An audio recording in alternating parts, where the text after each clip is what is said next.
Good evening, everyone. I'm Natalie DiNicola, and on behalf of the Danforth Leadership Council, welcome to Seeds of Change 2025.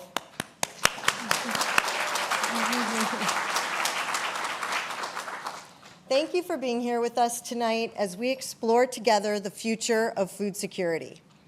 But first, we're grateful to our media sponsor, HEC Media, who is live streaming tonight's presentation.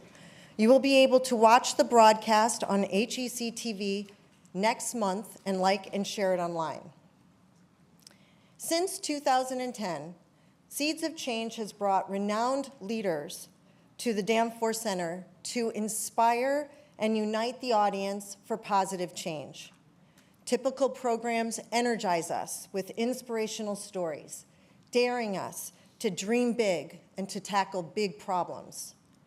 Tonight is no different. We are honored to welcome our featured guest, Dr. Cary Fowler, a pioneer in global food security whose visionary leadership helped create the Svalbard Global Seed Vault, often called the Doomsday Vault, for its role in safeguarding the world's crop diversity. Dr. Fowler served recently as the U.S. Special Envoy for Global Food Security at the U.S. State Department. And in July, he was named president of a new organization, the Food Security Leadership Council, formed when more than 25 bipartisan leaders came together to reimagine the U.S. approach to solving global food security. He is the 2024 laureate of the World Food Prize, often referred to as the Nobel Prize of Food Production. Tonight, Dr. Fowler will share stories and insights from his remarkable career, followed by a conversation with one of St. Louis's most thoughtful journalists, Sarah Fenske, executive editor of St. Louis Magazine. We're grateful to Sarah for joining us tonight.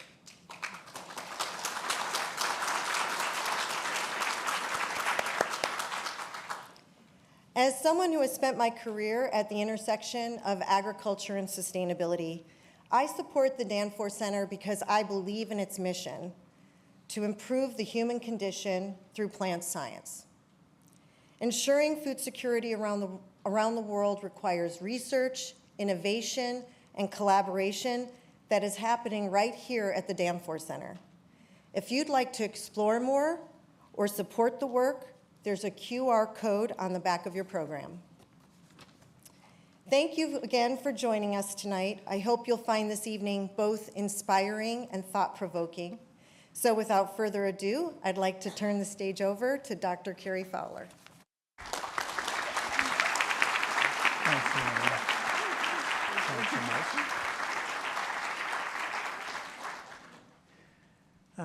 Thank you, Natalie, and gosh, thank all of you for coming out. This is a huge crowd, and I understand there's a little bit of an overflow crowd in some other rooms as well. So, I've had 2 days here now at the Danforth Center, and I must say I'm so impressed by the people here and by the quality of the research. Just astonishing.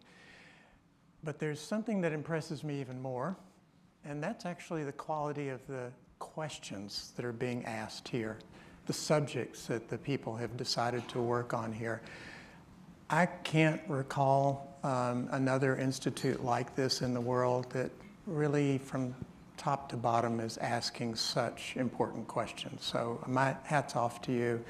I'm a big fan now.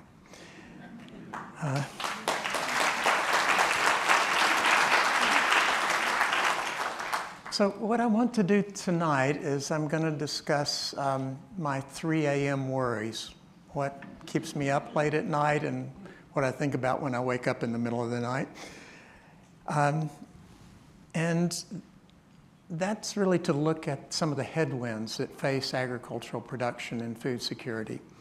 And then I want to look very briefly at 3 different initiatives that I've been involved with that I think address some of these issues in a systemic way and in a long-term way. Now let's see if the technology, yeah. And I will end up taking you on a little tour of this facility near the North Pole. So the first thing that I think of at 3 a.m. when I wake up is the general situation with food security in the world. We've got 750 million people who are food insecure, and that means that they don't have access to sufficient food to meet basic human needs. There are 3 billion people on Earth that cannot afford a nutritious diet. In many cases, it would be twice as much money as they have. And the part that really hurts me in my heart is 150 million children, 5 years and under, who are physically and cognitively stunted because of malnutrition. That situation of being physically and cognitively stunted is a permanent situation. It will be with them their entire lives. So you have countries out there where 35–40% of the children are cognitively and physically stunted. And I ask you, how can a country in that situation ever hope to be peaceful and to develop itself if 1/3 of the population is in this situation? So we have in the world today both a food and a nutrition problem. Not just calories, but also nutrition. And that's the starting point. The preponderance of scientific evidence is that we are not on track to meet either food demand or food need by 2050. In fact, we are far, far short of that goal. And in that context, what I want to do tonight is talk to you really quickly about 6 of the headwinds that I think face agricultural production today. Here they are. And I want to say just a quick word about each one of them, starting with climate. Last month, July, was the 558th consecutive month in which the global average temperature for the month exceeded the 20th century average for that month. 558 consecutive, above average, if you will, months. What we're headed towards, and we're part of the way there already, is that the best cropping years, agricultural years of the future will be hotter than the hottest of the past. So imagine that. In the past, we've had some pretty hot weather and bad harvests because of that. In the future, some of those years are going to look like good years. To bring that down to a point, in Africa, where the greatest need exists, we should be producing 50 to 70% more food by mid-century. Actually, that's a global average. Globally, we need to be doing that. In Africa, probably even more than 50 to 70% more food. Now, in sub-Saharan Africa, one of the major staple crops is maize, corn. What are the projections for maize productivity for Africa by mid-century? Minus 13%. The difference between minus 13% and plus 70% is a big difference. It means that children are going to starve to death, and we're going to watch it happen on TV. So, as bad as this might seem, those projections don't take into account some of the other headwinds on the screen here. So I'm just going to run through those real quickly. I'm sorry, this is the bad news portion of this lecture. Something else is coming at the end, I promise. Soil. The African Union estimates that by mid-century, perhaps as much as 50% of the soil, the cropland in Africa, will be, using their term, unusable. That's going to have an impact on crop production. Water. Agriculture takes 70% of fresh water supplies. Globally, it takes about 80% in the United States. And if you look at the major aquifers around the world, 21 of 37 major aquifers are in a state of being depleted faster than they're being replenished. So if you need to produce more food, you usually need to put more water on the crops. We're not going to have that from most of the aquifers. And in fact, there was an article, this really scared me, in Science, the journal Science in March, that talked about a permanent hydrological regime change. Now let me put that in simple English for you. What they're saying is they're measuring transfer of soil moisture through evaporation to the oceans. So great has been that transfer, it exceeds the amount of water that's being lost from the melting of the Greenland glaciers. That's a lot of water. But so great has that transfer been from land to ocean that it has created a measurable effect on the rotation of the Earth on its axis. That should be a wake-up call. Conflict. Historically, and when I say historically, I'm going back to ancient Egypt, ancient China, Mesopotamia, there is a direct correlation between conflict and food insecurity, and it goes both ways. Food insecurity causes conflict, conflict causes food insecurity. We need to break that cycle. If you think back recently, you could think back to Arab Spring. Arab Spring took place in a particularly hot time of period for the Mideast. Lower food production, higher cost, people got more than hot and bothered. This connection is very strong. Trade. Trade helps smooth things out. If you have a bad production year in a country, you can import food. And so what we really need are trade regulations that don't discourage food flowing when it needs to flow, which is usually in those bad situations. But guess what happens when we have a food crisis globally? Food exporting countries, I'm not talking about the United States, we don't do this, but food exporting countries around the world tend to stick on export bans. And why do they do that? Because food prices are rising there in those countries as well, and they want to satisfy the domestic political demand by making a show of keeping the rice or whatever the crop is in country to lower the prices. But what's the effect of that? The effect of that goes downstream to some of the poorest countries in the world where people basically are priced out of the market for food. So we need to be careful about food. Finally, I want to say something about research and development. This is really what has made our country great. It's our agricultural expertise. We're second to none in the world. But we have had bipartisan benign neglect in terms of our agricultural research budgets. On an inflation-adjusted basis, we spend in public expenditures on agricultural research what we were spending 50 years ago. Inflation adjusted, same amount of money. And since 2002, our public sector agricultural research has taken a hit of about 30%. In 1980, China had 0.8% of global expenditures in public sector agricultural research. 0.8%. They are now 25%.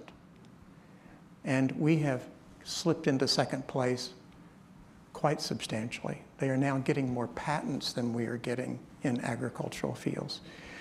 I don't begrudge China engaging in agricultural research. I think we do better agricultural research here, and I think it's better for the world that we do it, because I think we're more generous.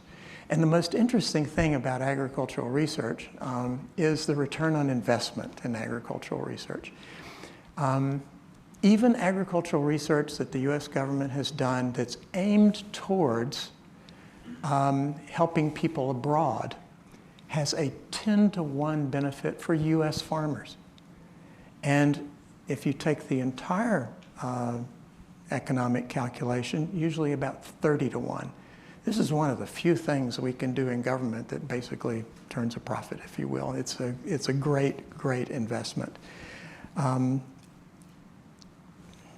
Enough said. I think we know that the research budgets are being challenged, and I think that we, in a bipartisan manner ought to increase those budgets quite substantially because of the good they do in the world. I think it's consistent with both American values and American interest. So to summarize, we have a historic combination of challenges facing agriculture, and any one of those challenges would be quite daunting. But I don't think we've ever seen anything quite like this going back through the entire history of agriculture, going back to Neolithic days 12,000 years ago. This is really something new. So it's not just one or two of these challenges, it's the combination of these challenges. And we, to our own peril, ignore what the combination is going to do and not prepare for it. Now, I know that some of the data I've given you is probably wrong. Some of the projections I've thrown out probably not going to be exactly what comes to pass. We can debate whether the climate or water or soils or conflict or R&D, we can debate whether those things are a tiny problem or they're a huge problem. Fine to have that discussion. But one thing I think we can agree on, and that is that the trends associated with all these all need to be sharply positive, and they're not. They're not sharply positive. We can debate how negative they are, but they're not sharply positive, and that's what we need if we want to live in a food secure and I think peaceful world, because without food security, we're going to be seeing, I think, a lot more conflict. So that's the context in which we all work, no matter what you do. So I want to show you three things that I think are interesting, and they're interesting for me because I was involved with all of them, and I speak from some personal experience. The first one was something we did at the State Department the last couple of years. It's called the Vision for Adapted Crops and Soils, and we simply focused our attention on some of the indigenous and traditional crops in Africa that are highly nutritious and also are growing well in the increasingly hot climates there. Why did we want to focus on those? Well, because they're highly nutritious and because they haven't been worked on in the past. And so the return on investment, the bang for the buck, if you will, is fantastic. There's a huge amount of potential in these, what we call opportunity crops. They're crops like fonio, which has 10 times the iron of maize, African eggplant, spider plant, grass pea, okra, you know that one. And then three crops that are being worked on right here at the Danforth Center, cassava, teff, and cowpea. All of them have tremendous opportunities, and there's been absolutely world-class research that's gone on right here in those crops, making a huge difference in the world. The second thing was sort of the last thing I did with government. I was looking at these trends and saying, frankly, you know, almost no matter what, we're still going to run into trouble. We're expecting a lot of good incremental gains in agricultural productivity, but we still need some big breakthroughs, some transformational breakthroughs in agriculture. So we assembled a group of Nobel laureates and World Food Prize laureates. We drafted a 2-page open letter to anybody that wanted to read it. And we basically said agriculture faces a lot of headwinds. We need to do something about it, and we need essentially agricultural moonshots. You know where the term moonshots come from. It comes from John Kennedy saying, I'm going to send a man to the moon and bring them back. Well, we need that type of big thinking in agriculture. What is it? Well, it could be nitrogen-fixing cereals. It could be perennial grains. Some of that work is going on here at the Land Institute in Kansas. It could be improvements in photosynthesis. It could be improvements in plant architecture and root architecture. These are things that would make transformational increases in agricultural production. Not 1 or 2%, 30%. That kind of change. And that's exactly what we need. To my shock, we drafted this letter, a small group of Nobel laureates and myself, And we sent it to other Nobel laureates to see if they might want to endorse the statement. 128 Nobel laureates endorsed the statement, and 26 World Food Prize laureates. Has never happened before. So we hope that that, of course, gets some attention. Finally, I think all of these, everything I've said today, really points to the necessity of getting the basics right. We've got to mind the fundamentals. We have to get the fundamentals of food production and food security right. What are those? Well, it's crop adaptation to whether it's the climate or the soil or the new pest or disease. It's work on soil, it's work on water, and it's work on American leadership. Those are the fundamentals of food security in this world. I think personally that nothing is much more basic to agriculture than diversity, the diversity of our agricultural crops, because that's the biological foundation of agriculture. Without diversity in agriculture, you have no adaptation, you have no improvement, you have no food security. And that's what I've spent my whole life working on. So I'm going to give you a little tour. We're going to dive a little bit more deeply into that subject of crop diversity. Here's a picture of, I think, about 40 different kinds of beans. Now, if I wanted to show you all of the diversity in beans, and I wanted slides like this with about 40 beans on them each, I would have to show you about 1,000 slides. We don't have time for that. There's a lot of diversity, and that diversity is the raw material for plant breeding. That's the raw material for the improvement of crops. The diversity is, here's another, this comes courtesy of my wife, who wrote a book about squashes and pumpkins. And these are portraits, I would say, of different squashes and pumpkins. There are thousands of them. We don't have time for that either. But you get the idea. That diversity in our agricultural crops has historically been collected and it's been stored, conserved in seed banks. That's a fancy word for a freezer. If you want to conserve seed for the long time, you dry it to reduce the biological activity inside, and then you freeze it.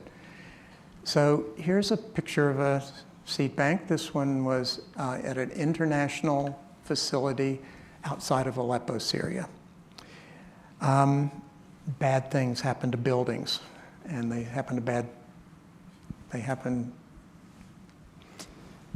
in many cases in countries that have bad things happening. So during the civil war in Syria, that facility was taken over by rebels, and the gene bank was raided. And they, it was basically destroyed. I'm going to come back to that story in just a second. The question for us is, why would we care? Who cares? Why do we care what happens in this facility outside of Aleppo? Or in the Philippines, where they had a big flood where the water came up to about this level in the gene bank, and then after the flood they had a fire. Why would we care? Here's the reason. This is the only technical chart I'm going to show you today. And all you need to know is, all you need to look at are the numbers here, and you'll see that all the numbers are small. And the numbers represent what percentage of the global collections of these crops are held by those countries. And you see them all are small. And what does that mean? It means that no country on earth, including the United States, is independent in terms of the genetic diversity it needs to support its own agricultural system. We are all dependent. We're all interdependent. What happens in Aleppo, Syria, or in the Philippines really matters to us. So what did we want to do about that? We wanted to, a few years back, say, well, it's not good enough that we're losing some of that diversity. When you lose that diversity, you lose it forever. It's gone like the dinosaurs are gone. And if it has an important trait for disease resistance, it's gone for humanity. So we wanted to put a duplicate copy of all that diversity in the seed banks in a really safe place, and we decided to go there where the arrow is pointing. That's really close to the North Pole.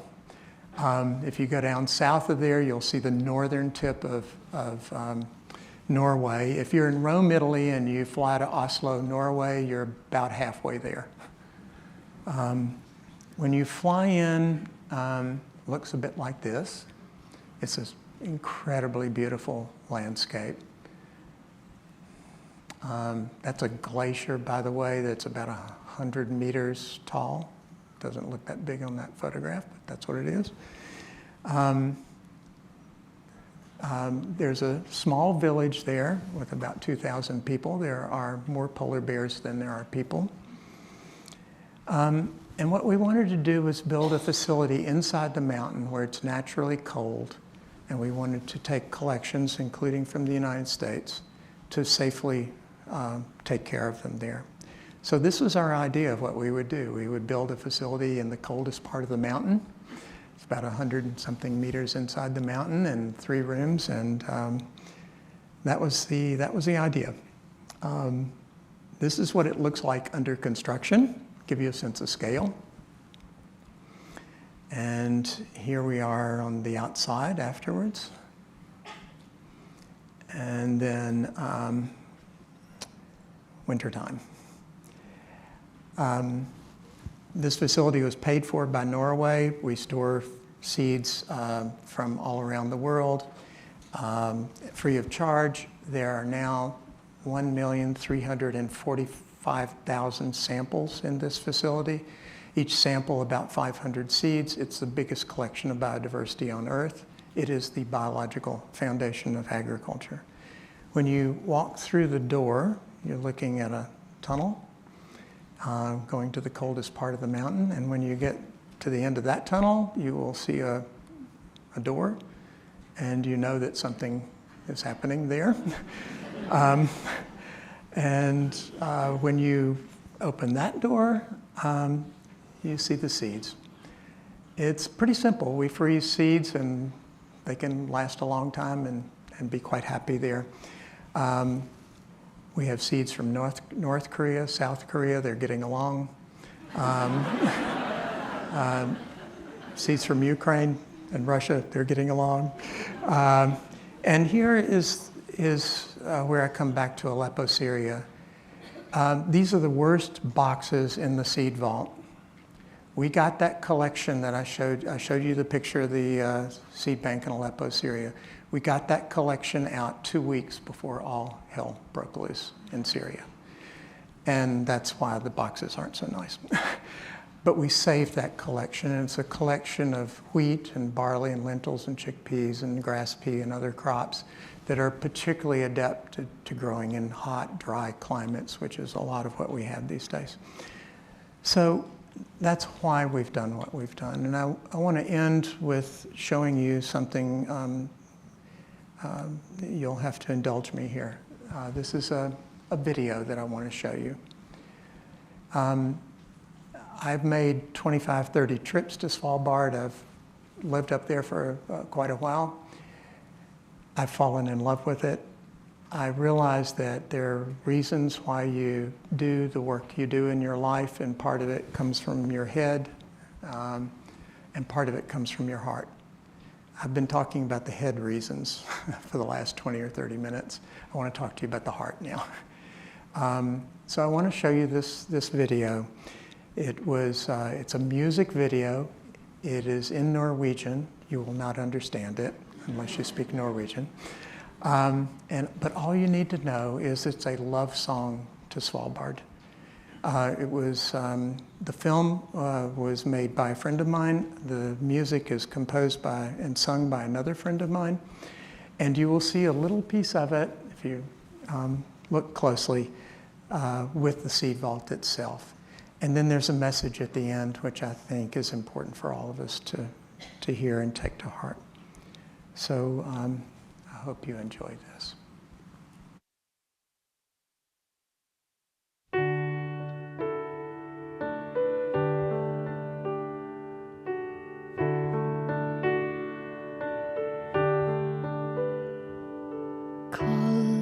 på bredbygda dekket av is. Du brøler storm og viskebris.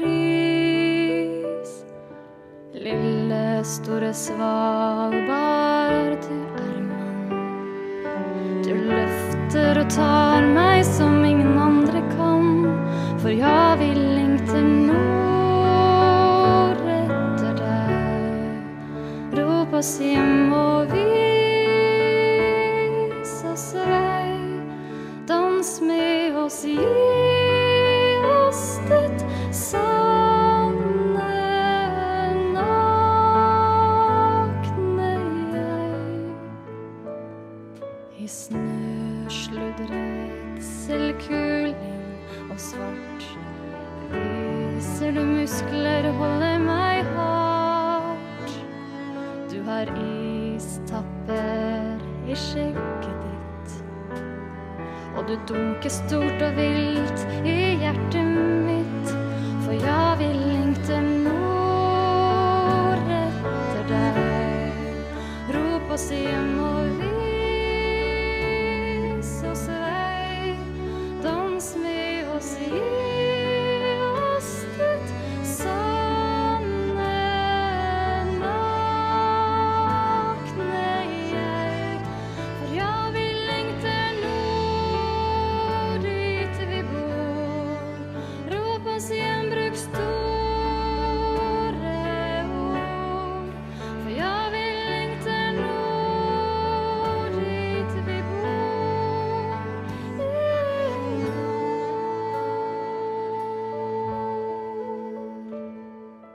Kullsvart inn i vårhvitt utenpå, men vakrest i natt og vinterblå. Du er alt jeg vil ha i en boble av tid.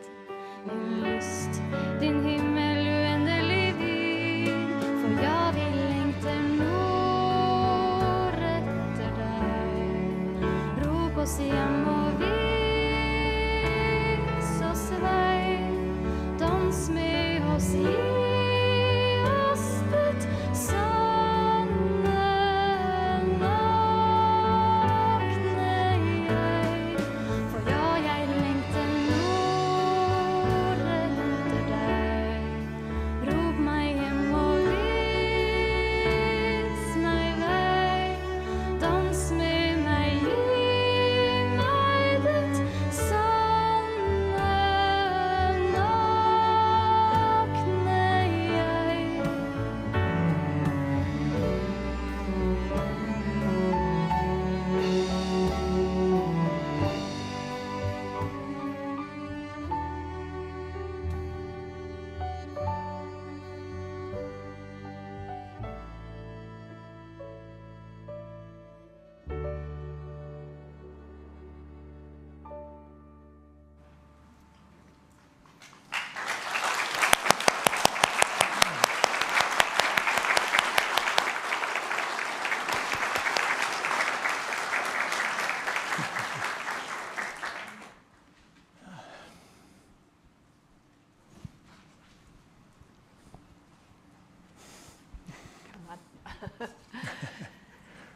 Dr. Fowler, thank you so much for that presentation. That was really sobering. It was very beautiful at the end, and I think it all gave us so much to think about. I found myself thinking about a profile the New Yorker did of you when you were working on the Global Seed Vault, and they compared you to Noah. And they did that, of course, because you were stockpiling all these seeds for doomsday. But I found myself thinking of these headwinds that you're telling us about today. And I wonder if you also think of Noah in this context, that you're telling us it's going to start raining. And we're saying, oh, I don't see a sign of rain. Mm-hmm. It feels like no one is paying attention to these issues right now. Is that fair? It's partially fair, yes. You know, if you know your Bible, Noah was 600 years old or something, and I'm getting there. I'm really feeling it.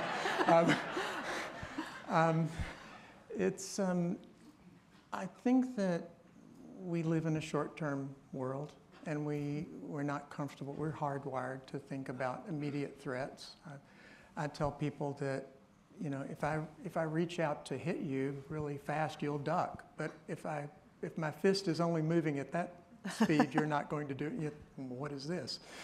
And so we typically don't think long term, and we also don't think about the combination of challenges. And that's what actually has really scared me, that those things come on top of each other. On the other hand, and I know that part of the presentation was probably depressing, and I must say I don't think it's my job to be professionally optimistic or pessimistic, either one, but I am actually more optimistic now than I used to be, because I think we actually know what to do in the global food security realm. We have technologies that I couldn't dream of 20 or 30 years ago, and we're doing things I couldn't imagine. We've made mistakes along the way, but hey, we've learned from those mistakes. So I think we're in a great position to lead, and I really do relate what we're doing to security, to peace and security in the world. I don't think we're going to have the kind of world we all want to live in a peaceful world, if we have even more than 750 million people food insecure. I don't think we can insulate ourselves that well in this country or any other. So you've seen countries come together and people come together across industries. The Global Seed Vault is a great example of that. What kind of leadership is going to be needed here to bring more urgency to this problem and to start putting some of these solutions in place? You say we know what these solutions are. Mm-hmm. So what kind of leadership will it take to get to a point where we're actually addressing them? Well, I think there are different kinds of leadership, but the leadership I like comes from leadership of ideas. And I think if we do have good ideas that are practical ideas, it can be explained to normal people on Capitol Hill, everywhere, that I think there's a power to that. And some of the things that that I've been engaged in the past have caught people's imagination. I mean, when we worked on the Seed Vault, I can't tell you, I mean, that was a wild and crazy idea. Nobody had ever done that before. Putting seeds in a side of a mountain in the North Pole, that is crazy. Until it became real. Yeah. And then it was one of those moments where people said, well, why didn't I think of that before? And people came together, and now you can find children's books that are written about this, and there are documentary films and novels and all kinds of things. So, and we have seeds in the Seed Vault from 233 countries, including a bunch that don't exist anymore, I think. So I think ideas are powerful, and I think we have the right ideas now about global food security, and I'm pretty optimistic. What we have. My greatest trait, according to my parents, was that I was, well, they didn't call it a great trait, but they said I was stubborn. Persistent, you know? Yeah. And so I think we just need to be persistent in talking about this issue, and I think we can find common ground to move forward. Do you think research institutions are doing enough to translate the knowledge that they have and their awareness of these issues into action? No. It's a simple answer here. Tell me, what do you think needs to change with how they interact with this issue? It's not their fault. Their business is not public communications, and typically scientists are not great public communicators, and I think we're living through that era. So there's always room for improvement, but I do think they have a powerful story to tell. I've seen a couple of stories, Jim, this week, the last day or two, your work on cassava, some of the work on teff, some of the perennial crops work.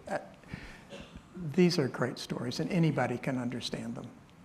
And do you think, these crops that aren't necessarily the marquee crops that you see the Danforth Center working on, do you think there's more openness, more interest on the part of funders and people who could pursue pay for the important research that's being done, now that we're seeing so many headwinds that we can't just rely on corn? Yeah. I don't know. I hope so. That maybe hasn't happened yet.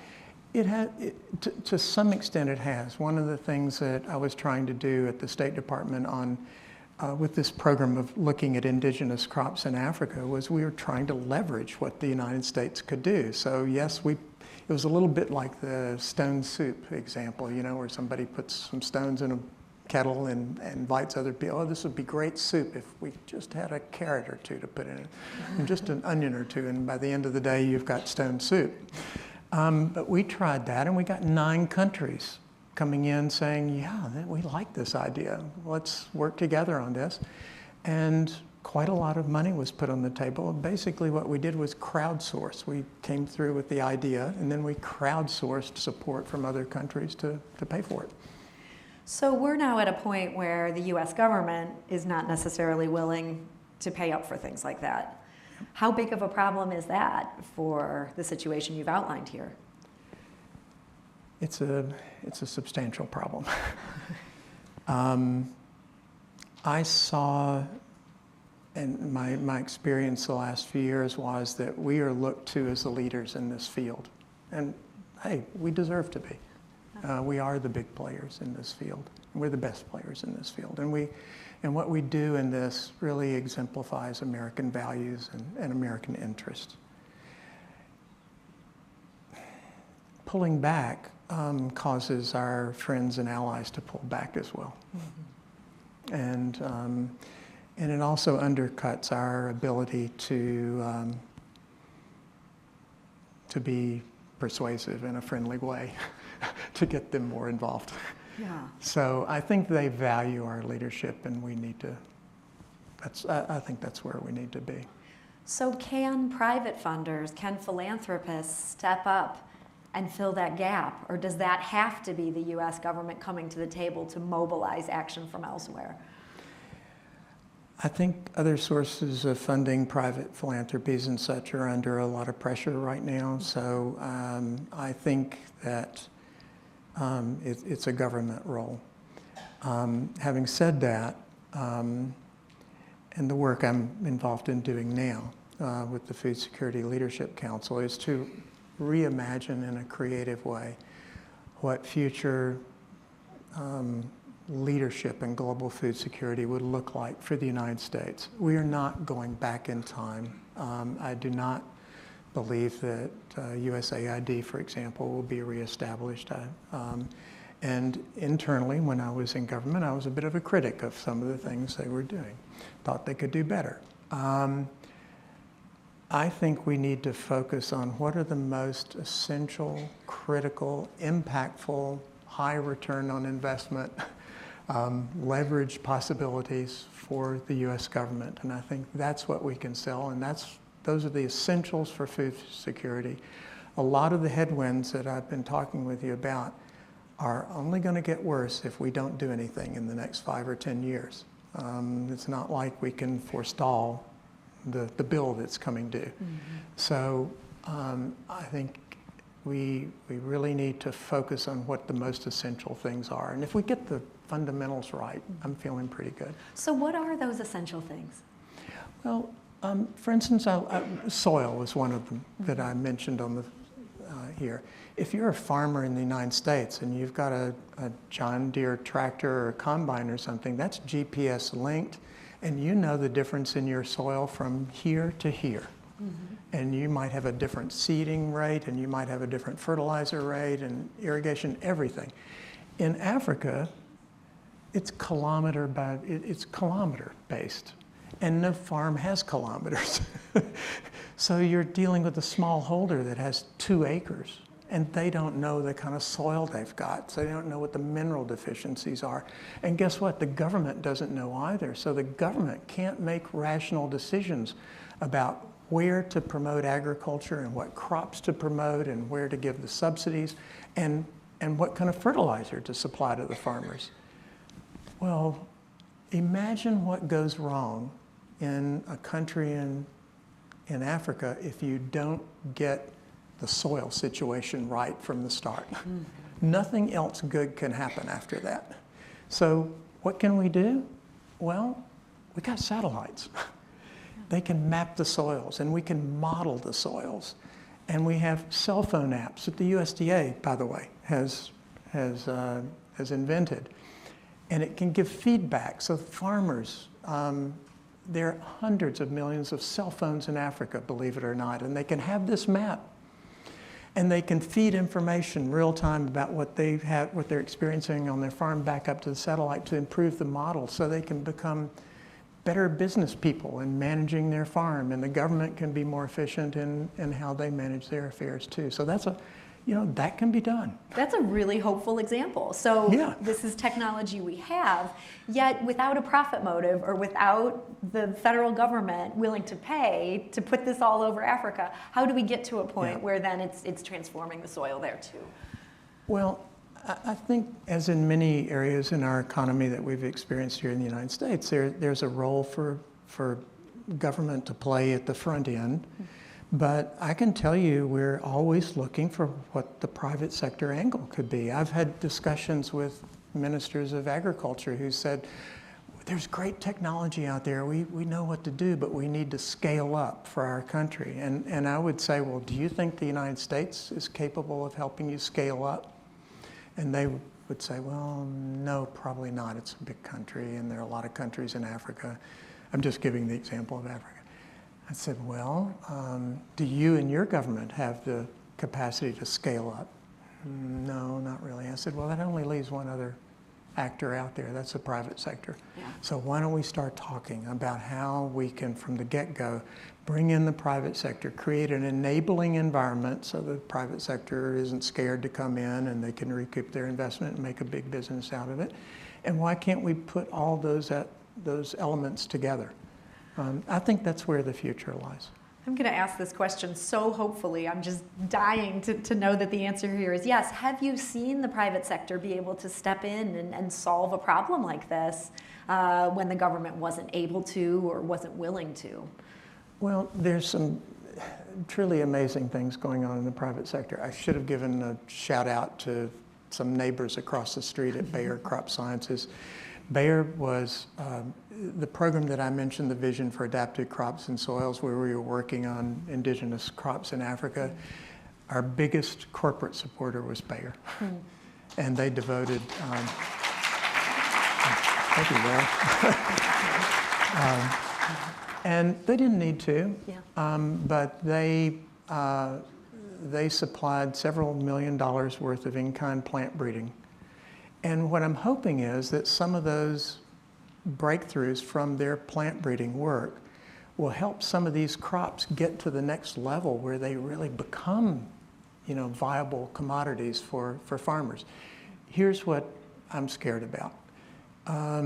If you have, in say sub-Saharan Africa, if maize, corn is going to take a hit to its productivity, which all of our models say it is, but you need to really ramp up the productivity of at least food crops for nutrition. Well, what's going to happen if we don't invest in some of these traditional crops, but at the same time, the current staple crops are going down in their yield?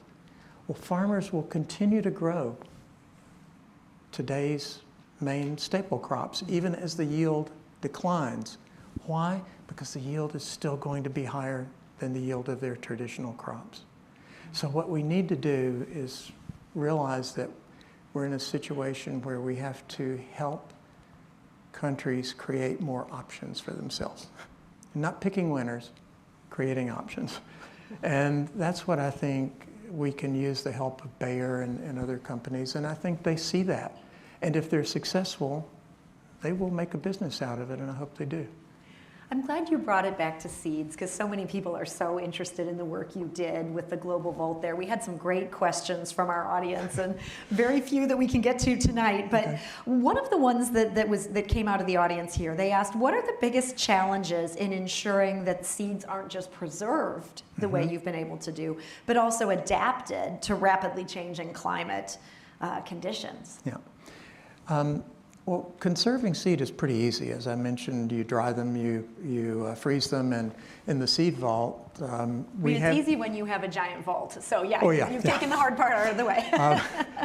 I mean, sooner or later, all the seeds will die, but the seed bank that supplied them has an interest in resupplying them when the germination rate falls. But get this, I mean, we have done experimental tests on how long some of those seeds will last, and for most of the grains, like rice and wheat, we're talking a couple of thousand years. For sorghum, the experimental result is 19,600 years. I'm not worried. You know, that's going to be okay. The real challenge is actually also a pretty easy one to solve. This is like a gigantic library of life.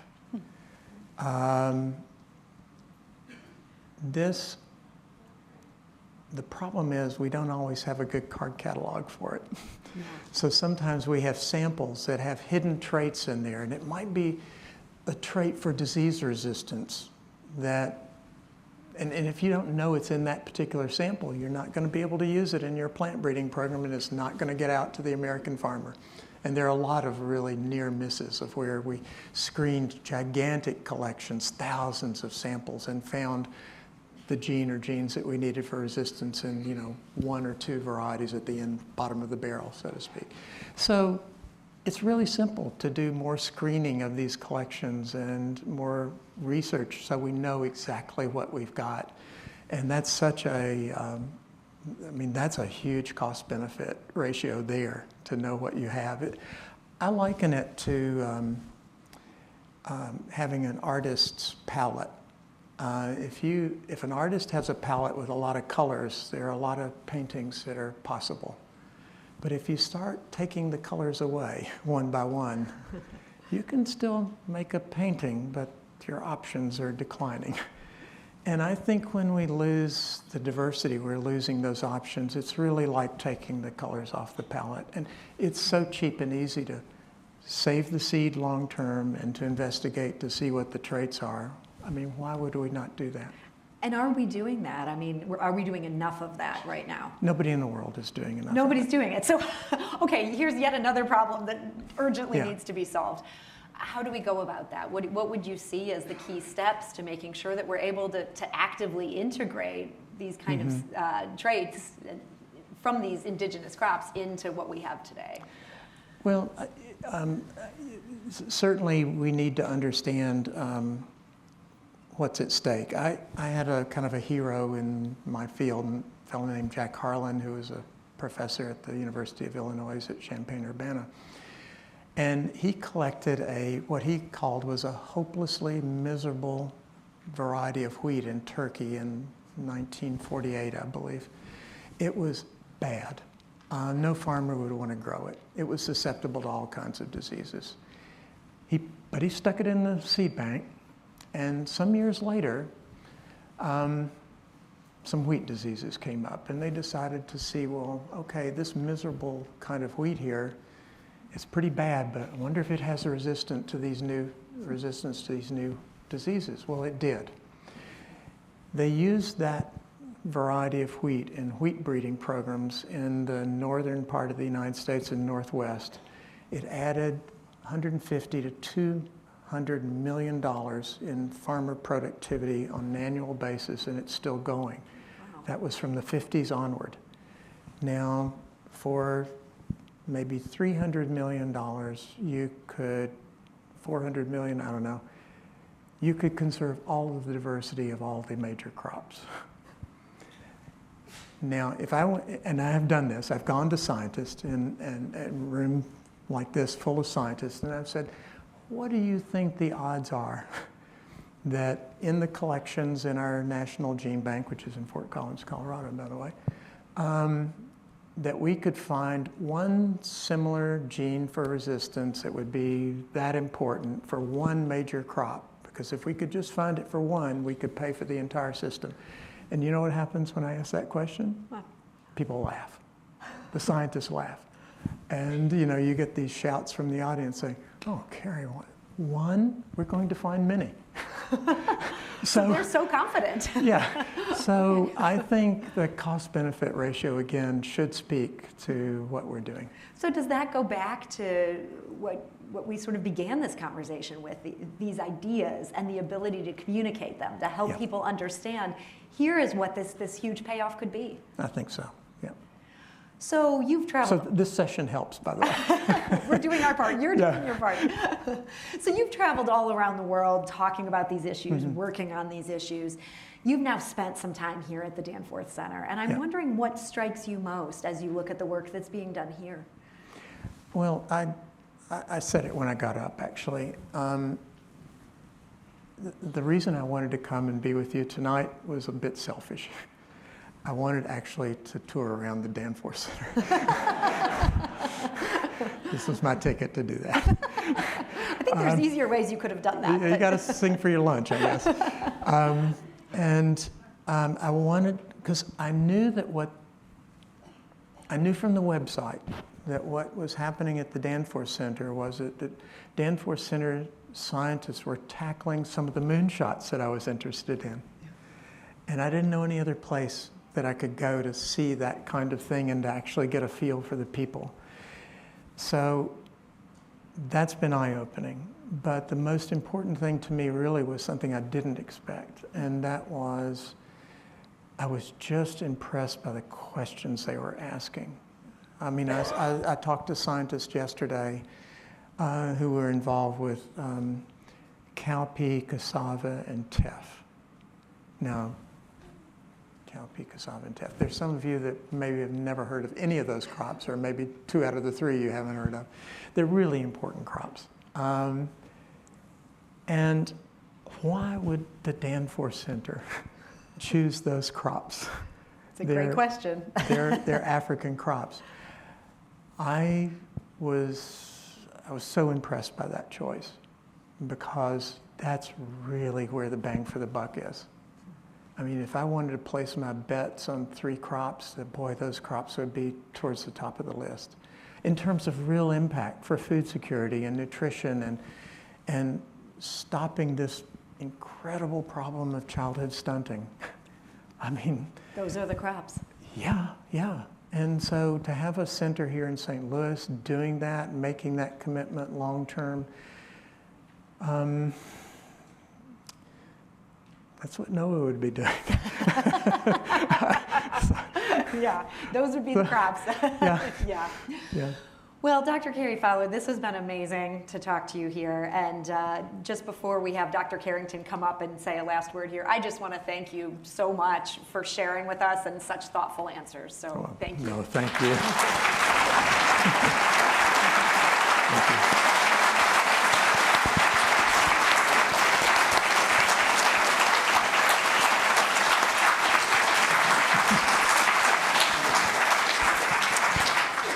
Oh, well, that was entertaining. I should mention, Cary was not paid for that hour-long advertisement for why the Danforth Center exists. I could not have imagined a better illustration through your experience, through your interests, in your career-long work, that is a parallel example of addressing the grand challenges that the Danforth Center was created to address. We're not going to solve all of the problems in their entirety, not by a long shot. We need people like Cary. We need people like the networks that you've put together. And Cary's not the only one. There's others. This is a family. Cary, we're part of a family. That means more than you realize. We're a family in addressing these challenges of food security. Sarah, you asked, why do we work on these crops? Or who is working on these crops? I'm surprised some of our scientists who are in the audience didn't yell out when you asked those questions and said, we are. And Jim, can I add one thing in? Please. The work you're doing on root architecture and the connection between roots and crops is just astonishing. It's so important. And I agree, and that work is using genetic diversity as the starting point for understanding what nature has given us, because that's the palette that we have to address food security through breeding and through bringing products to farmers.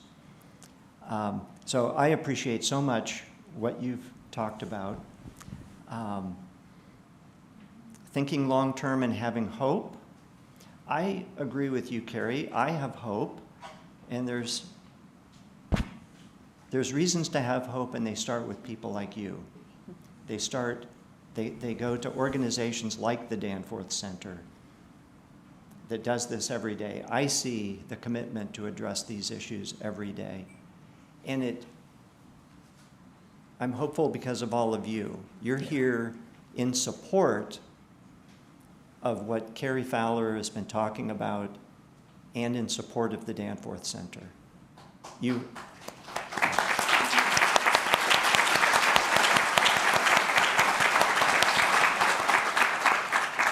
So I have hope.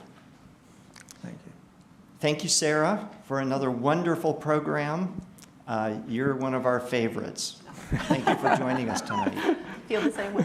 Thank you, Cary, for making the trip up here and sharing your life's work and your passion and why we should all care. I also enjoyed hearing about your family. And thank you all for coming. I hope to see you again. I may be sitting in the back next time we have one of these, but I'll be here. Thank you for coming. Drive safely home.